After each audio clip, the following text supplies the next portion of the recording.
जय श्री कृष्णा। एक सम्मानित व्यक्ति के लिए अपमान मृत्यु से भी बढ़कर होता है। नमस्कार दोस्तों, मैं आपका मित्र सांवर चौधरी आप सभी मित्रों का आपके अपने YouTube चैनल सांवरिया ऑफिशियल पर एक बार फिर से हार्दिक स्वागत करता हूं, जहां पर आपको मिलते हैं स्पिरिचुअल ज्ञानवर्धक और मोटिवेशनल वीडियोज़।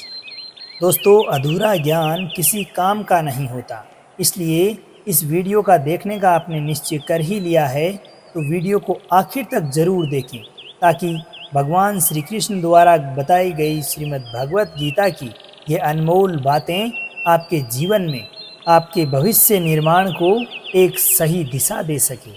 आज से 5000 साल पूर्व भगवान श्री कृष्ण ने श्रीमद् भगवत गीता का ऐसा अद्भुत ज्ञान दिया जो गहरे रहस्यों से लैस है, जो आज भी हमें जीवन में हर प्रकार की दुविधाओं तथा परेशानियों से बाहर निकाल सकता है, हमें जीवन में सफलता दिला सकता है।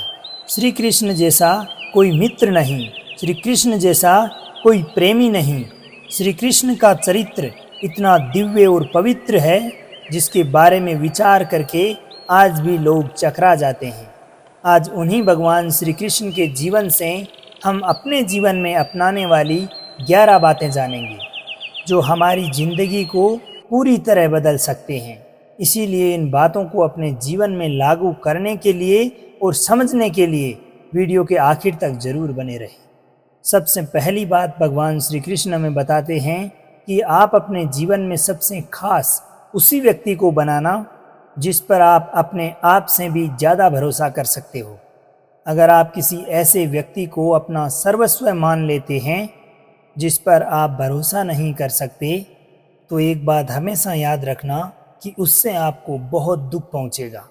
ऐसे इंसान से रिश्ता जोड़ के सिवाय दुख के तुम्हें कुछ नहीं मिलेगा। लेकिन अगर आपने अपनी ज़िंदगी में ऐसे इंसान को अपना सब कुछ माना है जिस पर आप अपने आप से भी ज़्यादा भरोसा करते हो, जो आपका भरोसा निभाने के लायक हो, सिर्फ ऐसे ही इंसान को अपनी ज़िंदगी में सबसे खास स्थान देना चाहिए। जब महाभारत का युद्ध शुरू होने वाला था, तब दुर्योधन ने अपने सभी योद्धाओं से एक प्रश्न किया कि आप लोग पांडवों की सेना को कितने दिन में समाप्त कर सकते हो। तब भीष्म पितामह ने कहा कि अगर भगवान श्री कृष्ण ना हो तो मैं समस्त पांडव सेना को 1 महीने के भीतर समाप्त कर सकता हूँ। यही प्रश्न दुर्योधन ने द्रोणाचार्य से किया, कर्ण से किया और अन्य महान योद्धाओं के साथ भी यही प्रश्न किया, और सभी ने अपने तर्कानुसार अपना अपना समय बताया। और उसी समय ऐसा ही सवाल पांडवों की सेना के बीच भी चल रहा था कि तुम्हें अगर समय दिया जाए तो तुम कौरव सेना को कितने समय में समाप्त कर दोगे, जिसमें पितामह भीष्म, गुरु द्रोण तथा कर्ण जैसे महान योद्धा बैठे हो। इस पर जवाब देते हुए अर्जुन ने कहा कि मैं समस्त कौरव सेना को, जिसमें भीष्म पितामह, गुरु द्रोण तथा कर्ण जैसे योद्धा विद्यमान हैं, मैं उन समस्त को क्षण भर में हरा सकता हूँ, क्योंकि भगवान श्री कृष्ण मेरे साथ है। और जब तक भगवान श्री कृष्ण मेरे साथ हैं, तब तक इस समस्त पृथ्वी के तमाम योद्धा भी मेरे सामने क्यों ना आ जाए, समस्त देवी देवता भी क्यों ना आ जाए, लेकिन मैं उन सब को परास्त कर सकता हूँ। बस केवल और केवल भगवान श्री कृष्ण मेरे साथ है। महाभारत के युद्ध का एक और प्रसंग है।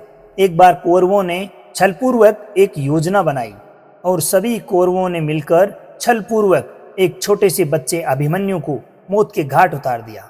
और उसका मुख्य कारण था जयद्रथ, क्योंकि जयद्रथ की वजह से उस तक सहायता नहीं पहुंच पाई। और जब अर्जुन को इस बात का पता लगा कि जयद्रथ के कारण अभिमन्यु की मृत्यु हुई है, तो उसने एक दृढ़ प्रतिज्ञा ली कि कल सूर्यास्त से पहले पहले मैं जयद्रथ का वध कर दूंगा, नहीं तो मैं अग्नि समाधि ले लूँगा। और उसी के दूसरे दिन कौरवों ने एक ऐसा चक्रव्यूह रचा जिसमें उन्होंने जयद्रथ को असंख्य कौरव सेना के पीछे ले जाकर खड़ा कर दिया। तब श्री कृष्ण ने अर्जुन से पूछा कि तुमने जो प्रतिज्ञा की है वह क्या सोचकर की है। कौरवों ने जयद्रथ को सेना के सबसे पीछे खड़ा कर दिया है और आज शाम तक तुम्हें समस्त योद्धाओं से युद्ध करते हुए जयद्रथ तक पहुंचना है। तो कैसे सच कर पाओगे इस प्रतिज्ञा को तुम? तो अर्जुन भगवान के चरणों में गिरकर कहने लगा कि हे भगवान श्री कृष्ण, मैंने ये जो प्रतिज्ञा ली है ये अपने भाइयों के बल के पीछे नहीं की, भीम आदि की शक्ति को देखते हुए नहीं की है। मैंने ये जो प्रतिज्ञा की है ये मेरे शस्त्रों के बल पे नहीं की है, अपनी शक्ति के बल पे नहीं की है। मैंने आज जो ये प्रतिज्ञा की है ये केवल और केवल आपके बल पे की है, क्योंकि ये मुझे पूरा भरोसा है कि इस दुनिया की ऐसी कोई प्रतिज्ञा नहीं है जिसे तुम पूरा ना कर सको। जब तक आप मेरे साथ हो, जब तक कि समस्त ब्रह्मांड की सेनाएं भी मेरे सामने क्यों ना खड़ी हो, आप मेरी प्रतिज्ञा ज़रूर पूरी करेंगे। और अर्जुन की वो प्रतिज्ञा भगवान श्री कृष्ण ने पूरी की भी। तो दोस्तों, इस प्रकार की कथाओं से हमें यही शिक्षा मिलती है कि जिसे भी आप अपने जीवन में सब कुछ मानो वह उसके लायक भी होना चाहिए, वो इंसान वैसा होना भी चाहिए। हम भरोसा तो बहुत सा कर लेते हैं, लेकिन लोग उस भरोसे के लायक नहीं निकलते। इसलिए ये शिक्षा हमें अपने जीवन में ज़रूर अपनानी चाहिए कि हम कभी भी किसी पर भी भरोसा करें, वो वास्तविकता में उस भरोसे के लायक भी हो। श्री कृष्ण से हमें दूसरी चीज़ यह सीखनी चाहिए कि मित्रता निभाना, दोस्ती निभाना। भले ही भगवान श्री कृष्ण गाँव में पले, उनका लालन पालन एक बहुत बड़े धनी परिवार में हुआ, लेकिन उनके जो मित्र थे वो बहुत गरीब थे। वे अक्सर अपने मित्रों से कहा करते थे कि आप लोग अपने पैरों में चप्पल क्यों नहीं पहनते। तो उन्होंने कहा कि हे श्री कृष्ण, हमारे पास पहनने को चप्पल है ही नहीं, तो हम पहनेंगे क्या। तो दोस्तों, भगवान श्री कृष्ण ने भी उस दिन के पश्चात अपने पैरों में चप्पल पहनना छोड़ दिया। भगवान सोचते हैं कि जैसा जीवन मेरे मित्र जीते हैं वही जीवन मैं भी जीऊँगा। अगर कोई ऐसी चीज़ जिसे मेरे मित्र प्राप्त नहीं कर सकते, खा नहीं सकते, उन समस्त चीज़ों का मैं भी त्याग कर दूंगा, मैं भी उन चीज़ों को नहीं खाऊंगा। एक मित्र था भगवान श्री कृष्ण का जिसका नाम था सुदामा। वो एक अयाची ब्राह्मण था। अयाची मानी नहीं मांगने वाला, याचना नहीं करने वाला, यानी कि वो कभी भी किसी से कुछ मांगता नहीं था, और इसी कारणवश उसको कहीं से किसी भी प्रकार की दान दक्षिणा भी नहीं मिलती थी। एक दिन उनकी पत्नी उनसे बोली कि श्री कृष्ण को आप अपना मित्र मानते हो ना, वो तो आपके मित्र हैं, सखा हैं आपके, और वर्तमान में वो द्वारिका के राजा हैं, स्वर्ण की नगरी है उनकी, तो तुम उनसे जाकर कुछ मदद क्यों नहीं मांगते। तब सुदामा बोला कि मैं अपने मित्र से कैसे मांग सकता हूँ, मैं तो कभी किसी से कुछ नहीं मांगूंगा। तो उसकी पत्नी ने उससे कहा कि अपने लिए नहीं सही पर अपने बच्चों के लिए तो मांगो। जब सुदामा यात्रा पूर्ण करके भगवान श्री कृष्ण की नगरी में पहुंचा तो वहीं आसपास में वह कई दिनों तक रहा, लेकिन इतने दिन रहने के पश्चात भी वह श्री कृष्ण से अपने लिए कुछ मांग ही नहीं पाया। लेकिन श्री कृष्ण तो उसके मित्र थे, उन्होंने उसकी सारी स्थिति को साफ साफ भांप लिया। जब वो द्वारिका पहुंचा तो श्री कृष्ण ने अपने लोग भेजकर उसके लिए एक सुंदर महल तैयार करवा दिया। उसमें काफ़ी दिन निवास करने के पश्चात जब सुदामा वापस गया तो वह बहुत खुश था कि मैं अपने मित्र श्री कृष्ण से मिलकर आया हूँ, परंतु मन में एक दुख भी था कि मैं अपने लिए कुछ मांग ही नहीं पाया। जब वो ऐसे ही सोचते सोचते अपने घर पहुँचा तो वह देखता है कि जहाँ उसका झोंपड़ा था, कच्चा मकान था, वहाँ एक महल खड़ा हो गया है, दास दासियाँ खड़े हो गए हैं।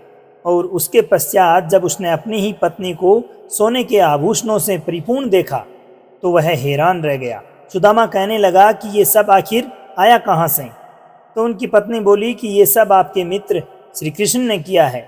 तब सुदामा कहते हैं कि मैंने तो अपने मित्र से कुछ मांगा भी नहीं था, इसीलिए मित्र हो तो भगवान श्री कृष्ण जैसा, जो बिना मांगे ही अपने मित्र की मन की भावना को पढ़ सके और सब कुछ दे दे। तो अगर दोस्ती निभाना सीखना है तो भगवान श्री कृष्ण से सीखना है। परंतु आजकल के दोस्त तो ऐसे हो गए हैं कि अगर आप किसी परेशानी में हो और मजबूरी में अगर आपने अपने दोस्त से कभी कुछ मांग लिया तो वह इस प्रकार से गायब हो जाते हैं जैसे कि आपको जानते तक नहीं। आप कभी किसी से कुछ मांग कर देखना, जो आपको दोस्त कहते हैं वो सभी भाग खड़े होंगे। तो दोस्ती निभाना सीखना है तो कृष्ण से सीखना चाहिए। भगवान श्री कृष्ण से तीसरी बात ये सीखनी चाहिए कि प्रेम निभाना। वैसे तो भगवान श्री कृष्ण के प्रेम के संबंध में बहुत से कथ्य हैं, लेकिन हम एक ही उदाहरण से उनके प्रेम को समझेंगे। श्री कृष्ण द्वारिका के राजा थे, उनसे शक्तिशाली उस समय पर कोई भी दूसरा नहीं था, उनसे धनी उस समय कोई नहीं था, लेकिन उसके पश्चात भी उन्होंने महाभारत के युद्ध में अर्जुन का रथ चलाया, सारथी बने उसके। श्री कृष्ण घोड़ों की सफाई करते थे। अगर आज की भाषा में कहा जाए तो एक ड्राइवर का काम हो गया। जब पांडवों ने यज्ञ किया था तो उन्होंने वहाँ पर समस्त लोगों के जूठे पत्तल उठाए थे। वे कहते थे कि अर्जुन मेरो प्राण है और मैं अर्जुन को प्राण, और अर्जुन के जीवन से जीवन हमारो है। इसलिए अगर प्रेम निभाना है तो भगवान श्री कृष्ण से सीखना चाहिए। भगवान श्री कृष्ण से चौथी बात यह सीखनी चाहिए कि जिंदगी की बड़ी से बड़ी कठिनाई, मुश्किल, परेशानी भी क्यों ना आ जाए, लेकिन हमें हर स्थिति में खुश रहना चाहिए। भगवान श्री कृष्ण के बारे में तो आप जानते ही होंगे। उनका तो जीवन जन्म से लेकर अंत तक हमेशा कष्टों से ही गुजरता रहा। जेल के अंदर उनका जन्म हुआ। पैदा होते ही उनके मामा कंस ने उन्हें मारने के लिए बहुत से यत्न किए। प्रत्येक पल उन्होंने अपने जीवन में परेशानियों का सामना किया, परंतु कभी भी उन्होंने अपने जीवन में दुख को स्वीकार नहीं किया। उनके होठों की मुस्कान कभी कम नहीं हुई। हर वक्त उन्होंने अपने जीवन को पूर्ण आनंद के साथ जिया, प्रसन्नता से जिया। और दोस्तों, हमारी लाइफ में आजकल अगर ज़रा सी भी कोई प्रॉब्लम आ जाती है तो हम हताश हो जाते हैं, निराश हो जाते हैं, कंफ्यूज हो जाते हैं कि ऐसी स्थिति में अब क्या करें। और कई बार तो कोई परेशानी होती ही नहीं, केवल और केवल परेशानी या कठिनाई आने का अंदेशा होता है। एक चिंता होती है दुख आने की, और उसी की वजह से हम अपने जीवन में दुखी हो जाते हैं। याद रखिए कि जीवन में आने वाली परिस्थितियों को आप कंट्रोल नहीं कर सकते, आप उन्हें बिल्कुल भी नियंत्रित नहीं कर सकते, लेकिन आने वाली परिस्थिति चाहे कैसी भी क्यों ना हो, उसमें आपको खुश रहना है या दुखी रहना है, यह सिर्फ आप पर निर्भर करता है।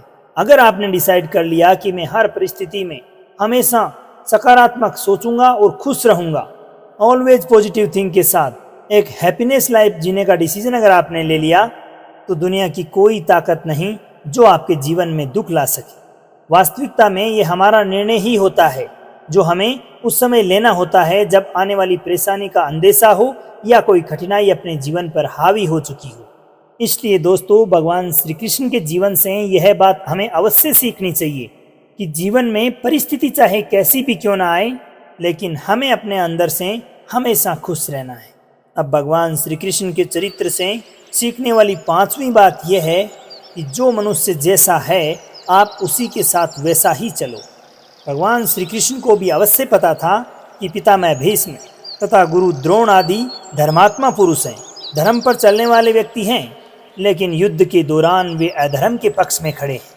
और ऐसी स्थिति में अगर वह वर्तमान में अधर्म के साथ खड़े हैं तो वे भी अधर्मी ही हैं, और जो भी अधर्मी है उसका नाश अवश्य होना चाहिए।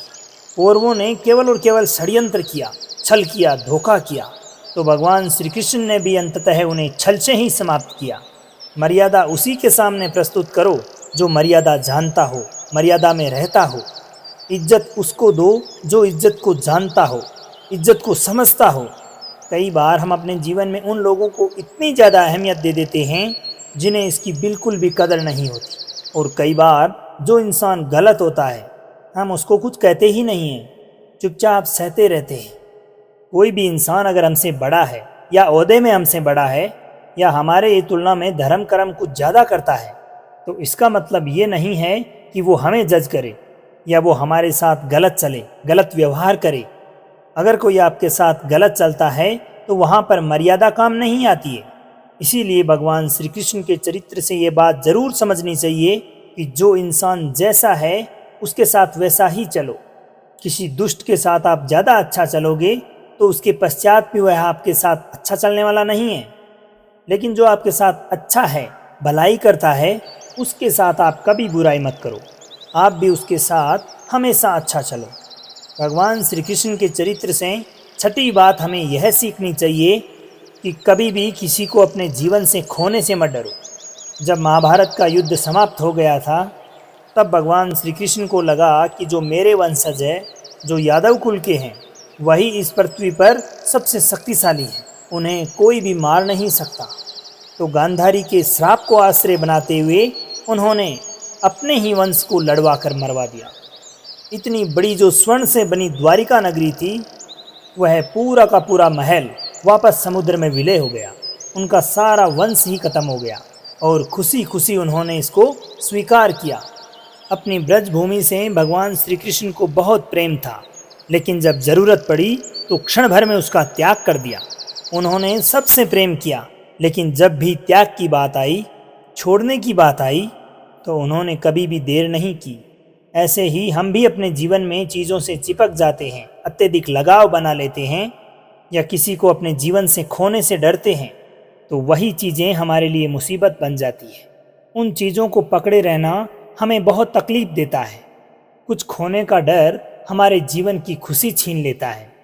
जब भी आप अपने जीवन में किसी को खोने से डरते हैं ना, तो एक बात तो यह है कि उस चीज़ को खोने के चांसेस और ज़्यादा बढ़ जाते हैं। लेकिन जब भी तुम्हारे अंदर किसी चीज़ को खोने का डर ही खत्म हो जाता है, तब आप अपने आप में बादशाह बन जाते हैं, यानी कि आपको कोई परवाह ही नहीं होती।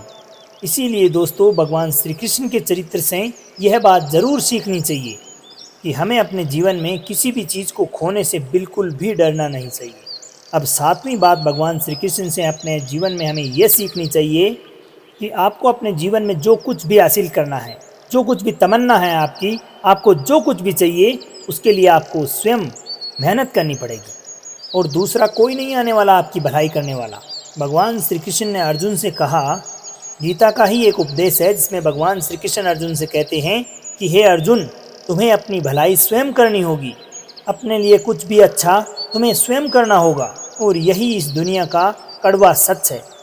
हम लोग हैं कि लोगों को अपना सहारा मान लेते हैं, उनसे उम्मीद लगा बैठते हैं कि ये लोग हमारी मदद करेंगे, मुसीबत में काम आएंगे, जब हमारे जीवन में कोई परेशानी होगी तब हमें ये काम देंगे।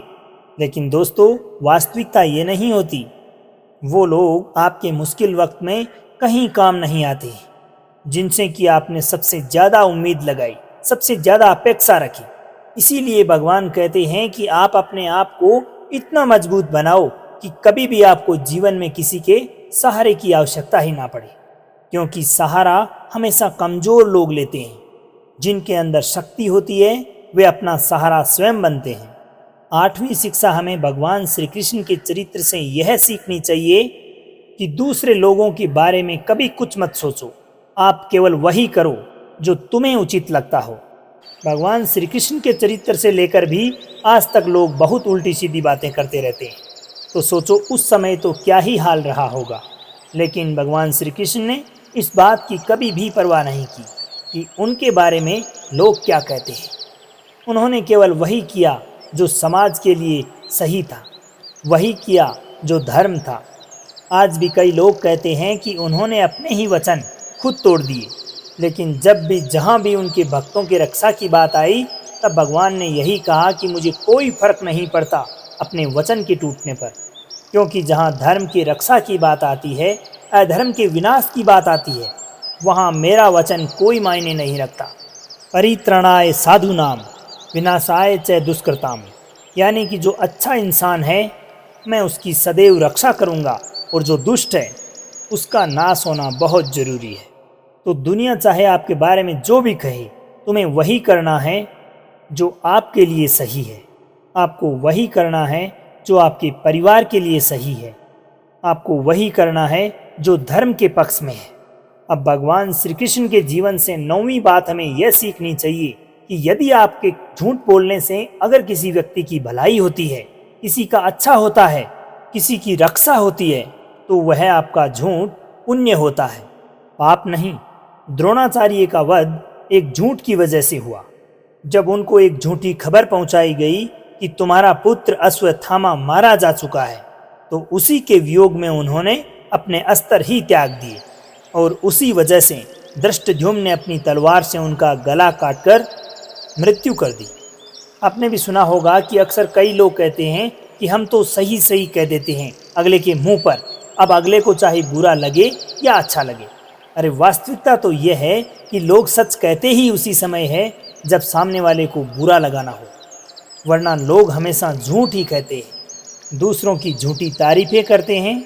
दूसरों को खुशी देने के लिए लोग हमेशा झूठ ही बोलते हैं। जब कभी भी किसी को चोट पहुंचानी हो ना, लोग तभी सच बोलते हैं, भले ही किसी को कड़वा लगे, बुरा लगे, हम तो सच ही बोलते हैं। तो ऐसे सच का भी क्या फ़ायदा जो किसी दूसरे को दुख पहुंचाए। ऐसा सच ही क्या काम का जो किसी के मन को पीड़ा दे, जो किसी दूसरे इंसान का दिल दुखाए। अरे सच बोलने का भी एक तरीका होता है। यदि आपको वो नहीं आता तो उस समय बोला गया आपका सच एक झूठ से भी ज्यादा पाप देता है।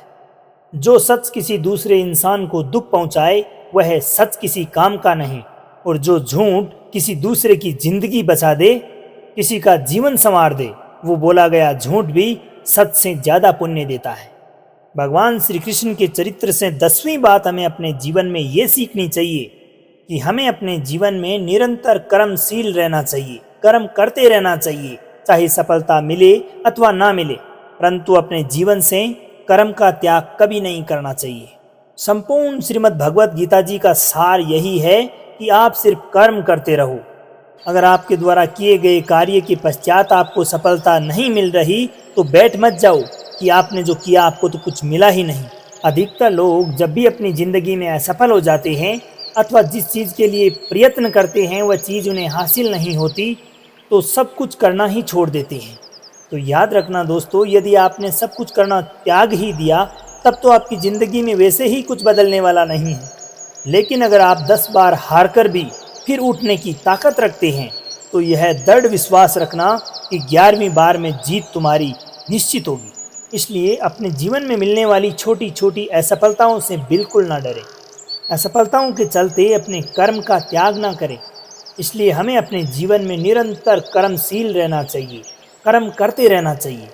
अब भगवान श्री कृष्ण के जीवन से जुड़ी एक 11वीं बात जो हमारे जीवन में सीखनी अति महत्वपूर्ण है वो ये है कि हमेशा अपनी जिंदगी को एक उत्सव की भांति जियो। जीवन के प्रत्येक क्षण को सेलिब्रेट करना सीखो। कभी भी अपने जीवन को लेकर सीरियस मत हो जाओ। दोस्तों, भगवान श्री कृष्ण के मुख पर निरंतर एक मुस्कान बनी रहती थी। सदैव उनके मुखमंडल पर एक प्रसन्नता का ही भाव रहता था, चाहे उनके बाहरी जीवन में कुछ भी घटित क्यों ना हो रहा हो। अब यहीं देख लो कितना बड़ा महाभारत युद्ध चल रहा है और वो गीता का ज्ञान दे रहे हैं। इसलिए बाहर क्या हो रहा है उससे हमारे भीतर कोई भी फर्क नहीं पड़ना चाहिए।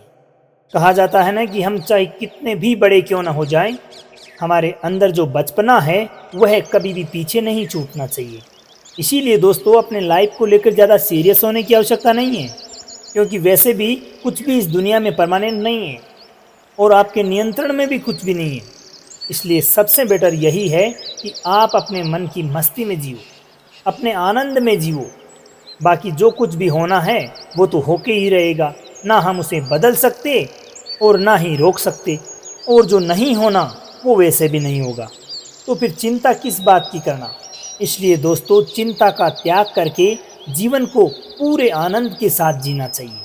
दोस्तों, जो भी व्यक्ति भगवान श्री कृष्ण द्वारा बताई गई इन 11 बातों को अपने जीवन में उतार लेगा तो इस बात का दृढ़ विश्वास रखना कि वह अपने जीवन की प्रत्येक सफलता को हासिल करेगा, अपने मन की शांति और जीवन के आनंद को प्राप्त करेगा।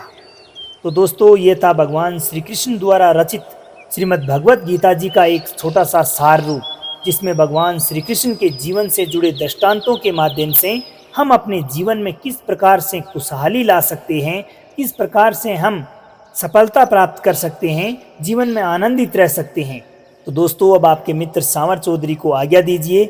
मिलते हैं ऐसे ही किसी ज्ञानवर्धक वीडियो के साथ। जब तक के लिए खुश रहिए, मुस्कुराते रहिए, जीवन में आगे बढ़ते रहिए और प्रेम से बोलिए श्री राधे राधे।